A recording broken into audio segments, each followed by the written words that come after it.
नमस्कार, खबर 1 मिनट देख रहे हैं आप। मैं आपके साथ रंजना रावत। बिहार झारखंड के साथ ही देश दुनिया की तमाम बड़ी खबरें हम दिखाएंगे। खबरों की तह तक विश्लेषण होगा। देखिए खबर 1 मिनट।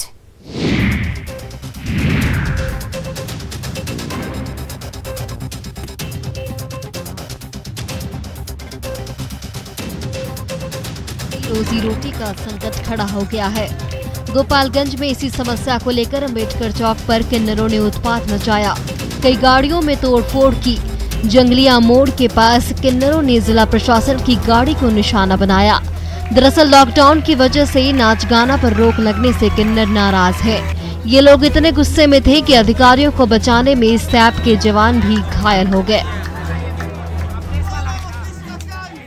शहर में किन्नर लोग, जैसा कि आपको पता है, लॉकडाउन लगा हुआ है और इसमें शादी में डीजे ऑर्केस्ट्रा पे रोक लगा हुआ है। बेसिकली ये लोग ऑर्केस्ट्रा से रिलेटेड लोग हैं और इन लोगों का डिमांड था कि हम लोग नाचे गाएं और इसके लिए हमको पाबंदी न लगे। इसी को लेके ये विरोध प्रदर्शन किए थे। इन लोगों को काफ़ी समझाया गया, सरकार के द्वारा जारी गाइडलाइंस को बताया गया।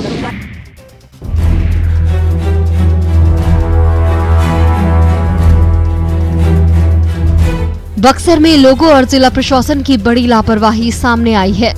जिले के चौसा में कोरोना से मौत के बाद शव को लोग आथा जलाने के बाद नदी में फेंक देते हैं। लोग तर्क देते हैं कि लकड़ी की कमी के चलते उन्हें ऐसा करना पड़ता है। नदी में सैकड़ों शव ऐसे ही पड़े दिखाई देते हैं, जिससे नजदीक के गांव में कोरोना महामारी के तेजी से फैलने का डर बना रहता है। हैरानी की बात ये भी है कि जिला प्रशासन इस मसले पर कुछ भी बोलने और करने से कतरा रहा है। अभी कम से कम अभी जब से मौजूद हूँ मैं यहाँ पर, कभी 30-35 लाशें आ चुकी। कोई जल प्रवाह कर दिया, कोई जला दिया। कितने लाशें हैं सब मिलाकर? सब मिलाकर अरे माने जो पानी में खड़ा है वो कम से 100-150 लाशें हैं। वो 150 लाशें हैं। हाँ, संक्रमित? हाँ, संक्रमित लाशें हैं वो।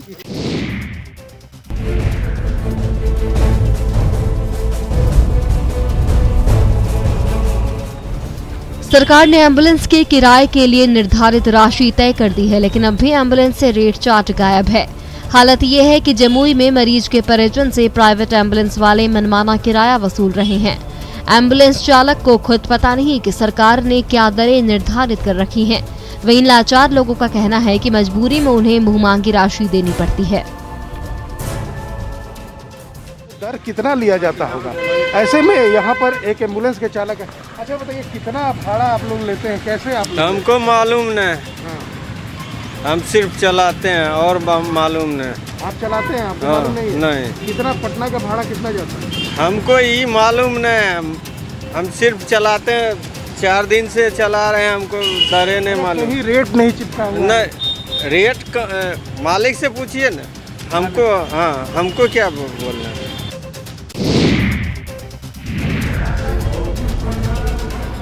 खगड़िया में लॉकडाउन के दौरान कालाबाजारी करने वाले दुकानदारों के खिलाफ खगड़िया जिला प्रशासन काफी सख्त हो गया है। कालाबाजारी रोकने के लिए ग्राहक बनकर पदाधिकारी दुकान में सामान खरीदने पहुंचते हैं और जैसे ही उन्हें ये मालूम होता है कि रेट से अधिक कीमत वसूली जा रही है, उसके बाद वो उस दुकान पर कार्रवाई करते हैं।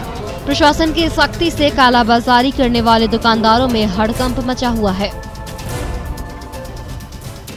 चौधरी किराना दुकान है यहाँ पर राजेंद्र चौक पर खगड़िया में, जिसकी शिकायत जो है मिल रही थी और हम लोगों ने इसको वेरीफाई भी किया है कि इनके पास जो है सरसों तेल जो है जो बेच रहे हैं, स्कूटर सरसों तेल है, जो प्रिंटेड दाम तो इन्होंने मिटा दिया है, पुराना स्टॉक है। अब प्रिंटेड दाम जो भी होगा आज के डेट में 180 रुपये में बेच रहे थे, क्योंकि हमारे खुद हम लोगों ने अपने आदमी को भेज के खरीदवा के मंगवाया था। इस पर इनके दुकान का जो है चेक किया गया और ये पाया गया कि ये बात सही है। जो इन पे कार्रवाई होगा, इसी एक्ट में केस होगा।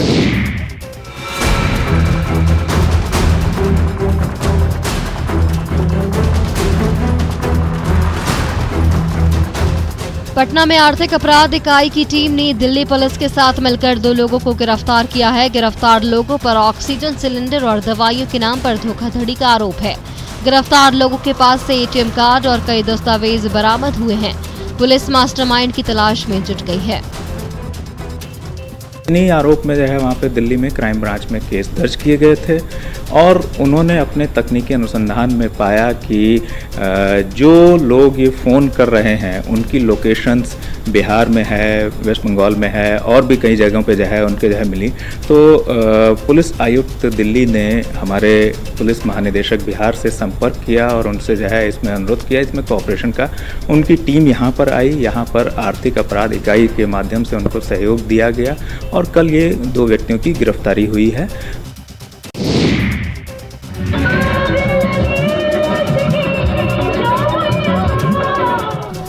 बेतिया में प्रशासन के लाख प्रयास के बाद भी लोगों की लापरवाही कम होने का नाम नहीं ले रही। आलम यह है कि शहरी क्षेत्र के अलावा अब ग्रामीण क्षेत्र में भी लोग कोरोना प्रोटोकॉल का खुल्लम-खुल्ला उल्लंघन कर रहे हैं। शादी विवाह में नाच गाना का दौर लगातार जारी है। ताजा मामला मझौलिया प्रखंड क्षेत्र से है, जहां ग्रामीण इलाके में आज भी लोग बेपरवाह बने हुए हैं। बिहार सरकार की गाइडलाइन के मुताबिक शादी विवाह में अधिकतम 50 लोग की अनुमति है, लेकिन बेपरवाह लोग सैकड़ों की संख्या में नाच देखने पहुंचते हैं। इस लॉकडाउन में जब नाच बाजा और डीजे पर पूर्ण पाबंदी है, तो वहीं लोग कानून की धज्जियां उड़ाते हुए नाच बाजा का आयोजन कर खूब ठुमके लगा रहे हैं। हालांकि न्यूज़ 18 इस वायरल वीडियो की पुष्टि नहीं करता है, लेकिन कोरोना संक्रमण के बढ़ते रफ्तार के बीच ये वीडियो हैरान और परेशान करने वाला है।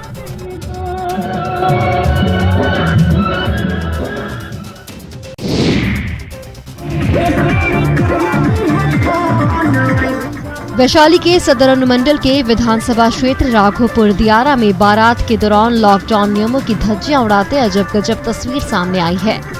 कोरोना गाइडलाइंस की धज्जियां उड़ाती ये तस्वीर जोड़ावनपुर थाना इलाके के चकसिंगार पंचायत के शिवनगर लंका टोला की है, जहां बारात के दौरान प्रशासन की नाक के नीचे चौंकाने वाली तस्वीर कैमरे में कैद हो गई।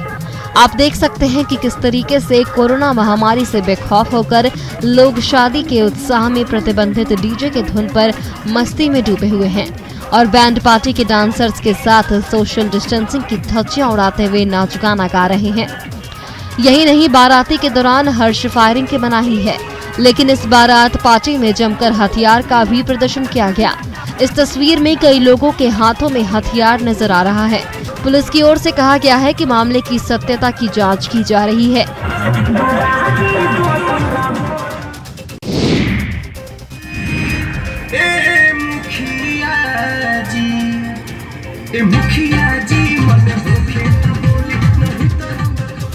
दानापुर के बेटा में डांसर्स के ठुमके का वीडियो लगातार वायरल हो रहा है।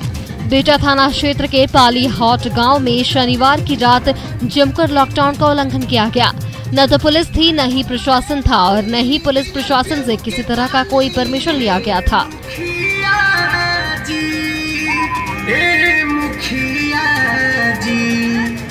बिना परमिशन के ही पूरी रात भर लॉकडाउन का उल्लंघन चलता रहा। डांसर्स ठुमके लगाते रहे और भीड़ झूमती रही। लापरवाही की ये तस्वीरें बताने के लिए काफी है क्यों कोरोना के संक्रमण पर ब्रेक नहीं लग पा रही। हालांकि इस वायरल वीडियो की पुष्टि न्यूज़ 18 नहीं करता है।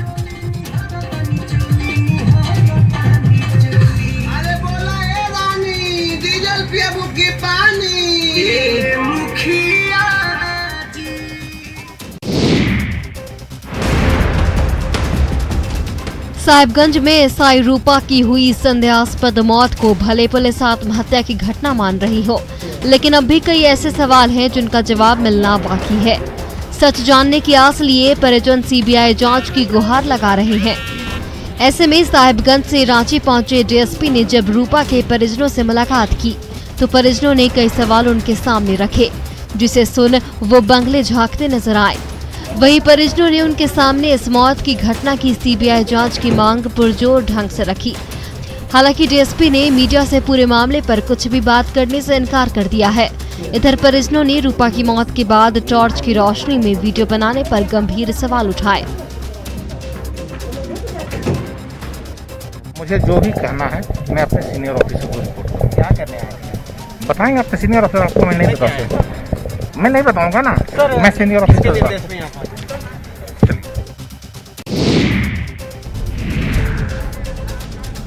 केंद्र और राज्य सरकार की ओर से कोरोना संक्रमण से लोगों को बचाने के लिए अधिक से अधिक टीकाकरण में भाग लेने की अपील की जा रही है, लेकिन बोकारो में लोग कोरोना के टीके का फर्स्ट डोज लेने के बाद सेकेंड डोज लेने में लापरवाही बरत रहे हैं। हाल ये है कि बोकारो जिले में 45 साल से अधिक उम्र के 3 लाख लोगों ने अभी तक सेकेंड डोज नहीं लिया है, जो स्वास्थ्य विभाग के लिए चिंता का विषय बन गया है। बोकारो के सिविल सर्जन ने लोगों से यह अपील की है कि वे लोग जल्द से जल्द आकर सेकेंड डोज ले लें, ताकि कोरोना की बढ़ती रफ्तार पर ब्रेक लगाई जा सके। फर्स्ट डोज लेने के बाद सेकेंड डोज नहीं लिए हैं वो अविलंब आ जाए, और इसके लिए हम लोग काफ़ी प्रयास कर रहे हैं। हम लोग इंडिविजुअली उनको मोबाइल से कॉल करके उनकी स्थिति जान रहे हैं कि अगर नहीं लिए हैं तो वो आके लें। इसके अलावा SMS भी किया जा रहा है, फिर भी अगर सहयोग नहीं कर रहे हैं तो ये अच्छी बात नहीं है।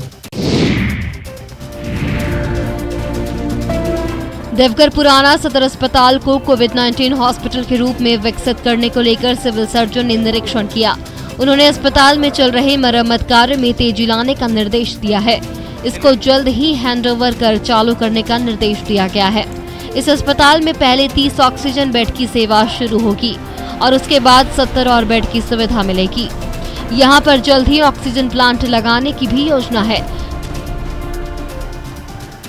कोविड की महामारी को देखते हुए 30 बेड पहले से था, 70 बेड और इसमें हम लोग बढ़ाएंगे और सब ऑक्सीजन बेड रहेगा, माना सब में ऑक्सीजन रहेगा और यहाँ ऑक्सीजन प्लांट भी लगेगा। बात करते हैं उनसे आग्रह करेंगे जितना जल्दी से जल्दी हैंडओवर कर दें, ताकि जल्दी से जल्दी हमारा 100 बेड हॉस्पिटल यहाँ ऑक्सीजन बेडेड सपोर्टेड बेड चालू हो जाए, ताकि मरीजों का कष्ट जो है अभी बेड के कमी के कारण वो दूर हो जाए। लखीसराय में गेहूं उपजाने वाले किसान इन दिनों बेहद परेशान हैं, क्योंकि जिले में अब तक केवल 2 पैक से ही गेहूं की खरीदारी की शुरुआत हो सकी है, जबकि यहां 80 में 43 को गेहूं खरीद की स्वीकृति मिल चुकी है। जिले में 4 मई को 6 और पैक्स को स्वीकृति मिली है, लेकिन किसानों की मुश्किलें खत्म नहीं हो रही हैं। किसानों का कहना है कि वो खुले बाजार में ही अपने गेहूं को बेचते हैं, लेकिन कीमत कम मिलती है। वहीं डीएम का कहना है कि टास्क फोर्स की बैठक कर ली गई है और जल्द ही गेहूं खरीद की शुरुआत भी हो जाएगी। बाजार का रेट है वो लगभग 1650 से 1700 लोग बोल रहे हैं कि है। हम लोगों ने ये कहा है कि जितना जल्दी हो सके हम लोग जो प्रोक्योरमेंट का टारगेट है वो हम लोग पूरा करें, ताकि हम लोग और भी प्रोक्योरमेंट की मांग सरकार से टारगेट बढ़ाने के लिए कर सकें। लेकिन हो गया खरीद की हम लोगों ने रजिस्ट्रेशन शुरू किया है। खरीद की हम लोग 1 से 2 दिन में शुरू करेंगे। आज हमने बुला करके टास्क फोर्स की बैठक भी कर ली है।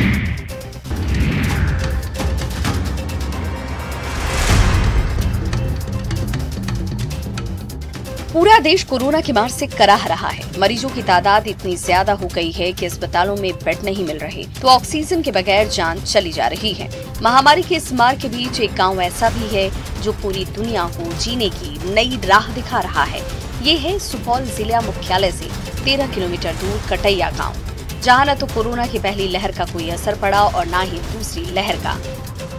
सुपौल का छोटा सा ये गाँव कटैया जब सकारात्मक सोच और कड़े अनुशासन की बदौलत महामारी के इस खूनी पंजे से बच सकता है, तो पूरा बिहार और पूरा देश क्यों नहीं। इसीलिए अभी भी समय है, मन में भरोसा रखें, कोविड प्रोटोकॉल का पालन करें और घर पर रहें, तभी महामारी हारेगी और पूरा देश जीतेगा।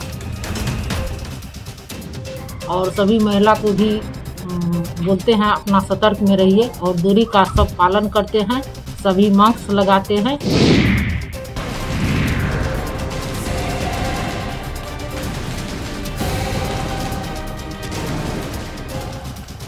बड़े शहरों में कमाने खाने वाले ये मजदूर कोरोना काल में जब अपने गांव घर लौटे तो पेट की भूख सताने लगी। हर फैक्ट्री बंद पड़ी थी तो रोजी रोटी का कोई रास्ता नहीं सूझ रहा था। ऐसे समय में मनरेगा के जरिए गांव-गांव में कुआं से लेकर सड़क और पुल पुलिया की छोटी छोटी योजनाएं शुरू हुई, जो बेकार बैठे मजदूरों के लिए बड़ी राहत लेकर आया। जहां ये मजदूर कोविड प्रोटोकॉल के बीच सुबह से लेकर शाम तक खटते हैं, तभी उनके घर का चूल्हा जल पाता है। कोरोना काल में गांव-गांव में मनरेगा की योजनाएं फिर से रफ्तार पकड़ने लगी हैं, जहां महामारी से बचाते हुए इन मजदूरों का पेट भरने की पूरी कोशिश की जा रही है। डर लगता है जिन तो पेट का खोलता है, पेटे के लिए नहीं कमाते हैं।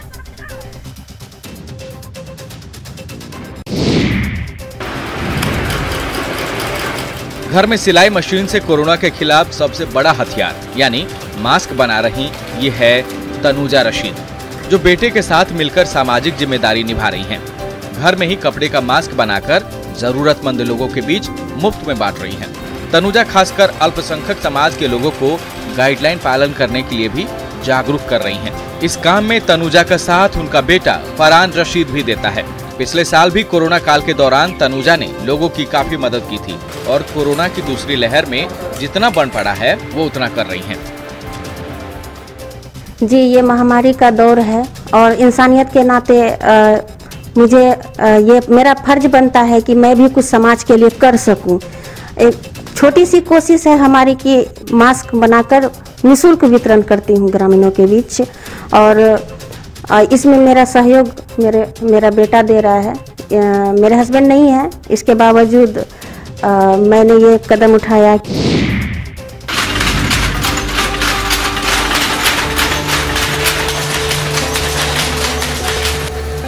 मशीनों की खटखट, महीनों से सिल्क कपड़े की बुनाई। सिल्क उद्योग में लगी मशीनें कभी थकती नहीं थी, क्योंकि देश ही नहीं विदेशों में भी भागलपुर के सिल्क कपड़ों की जबरदस्त डिमांड है। दुनिया भर में रेशमी कपड़ों के बल पर पहचाने जाने वाले रेशमी नगर भागलपुर के कपड़ा उत्पादन को कोरोना अब लील रहा है। हालात ये हैं कि सभी पावर लूम वेंटिलेटर पर पहुंचने की कगार पर है। पिछले साल कोरोना की मार से सिल्क उद्योग अभी उबर ही रहा था कि दूसरी लहर ने बुनकरों की कमर तोड़ दी। कोरोना ने सिल्क कारोबार को भारी नुकसान पहुंचाया है। दूसरे राज्यों और विदेशों से मिले ऑर्डर अगले 4 महीने तक के लिए कैंसिल कर दिए गए। लिहाजा सिल्क के कपड़े बनाने वाले लूम बंद हैं और रोजगार पर आफत है।